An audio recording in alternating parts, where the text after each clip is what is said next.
Muchas gracias. El problema del hambre es acucioso y siempre va a estar en la picota pública por su actualidad.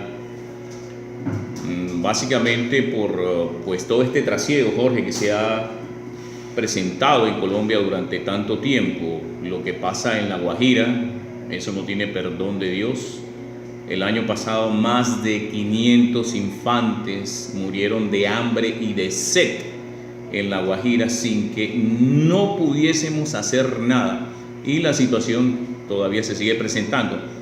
En Barranquilla es obviamente, usted llega a los barrios de Bendición de Dios, usted llega a los barrios de La Chinita, usted llega a los barrios de Buenavista, y siempre tendrá esa situación, tendrá madres, básicamente madres cabezas de hogar, con 2, 3 muchachos que no pueden trabajar y que pasan hambre física.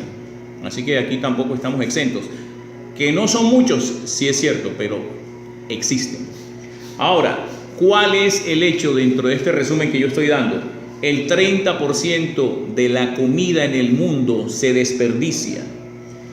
Esa es una cifra elocuente, grandísima, que equivale más o menos a 1.300 millones de toneladas de alimentos. Esa sola cifra bastaría para acabar con el hambre en el mundo e incluso tener excedentes. Es decir, solamente bastarían alrededor de 900 millones de toneladas para solucionar el hambre en el mundo.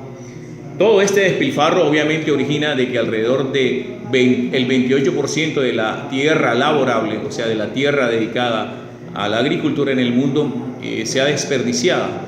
Y la huella de carbono, es decir, por todo lo que es la cantidad de vehículos, movimientos, gastos energéticos, transportes y otros rubros, básicamente concentrados en lo que significa el transporte y la manipulación, componen 3.300 millones de toneladas de CO equivalente.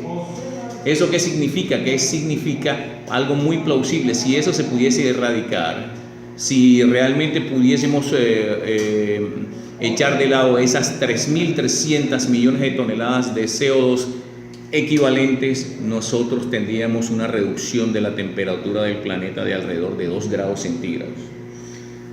En Colombia el caso es radicalmente importante porque el 73% de la alimentación que se produce en Colombia es importada.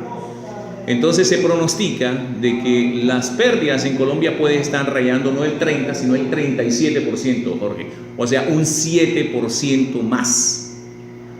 Mientras estamos preocupados por los de Venezuela, seguimos desperdiciando las comidas. Y no solamente es en La Guajira, hay niños que pasan hambre en el Chocó, hay niños indígenas que pasan hambre en Guainía, en el Amazonas, en la Orinoquia.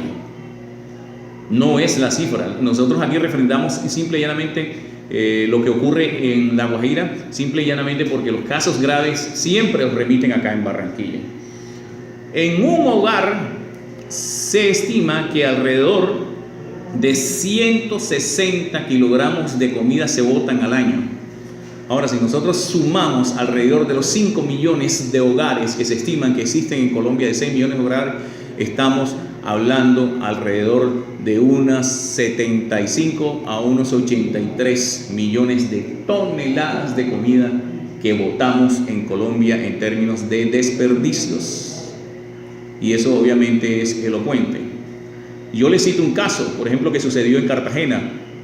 Una señora que se dedicó única y exclusivamente a ir de matrimonio en matrimonio y pedir los sobrantes de las comidas. Y con esos sobrantes ella bailaba el hambre de muchas madres cabezas de hogar que vivían en La Cangrejera. Y así lo sigue haciendo.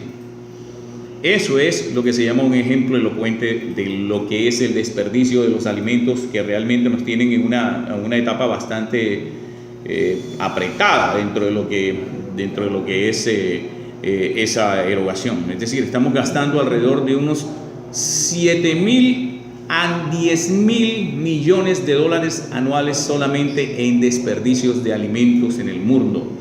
Dentro de los 85 millones que tiene Colombia, estamos realmente propensos a que, como son efectos de importación, se gastan alrededor de a 130 millones de dólares anuales por pérdida de alimentos que no se consumen. Y pues esto era lo que yo quería compartir aquí con todos los radioescuchas de esta emisora de Radio Tropical 1040 en el dial en Barranquilla. Muchas gracias. Ok, bueno.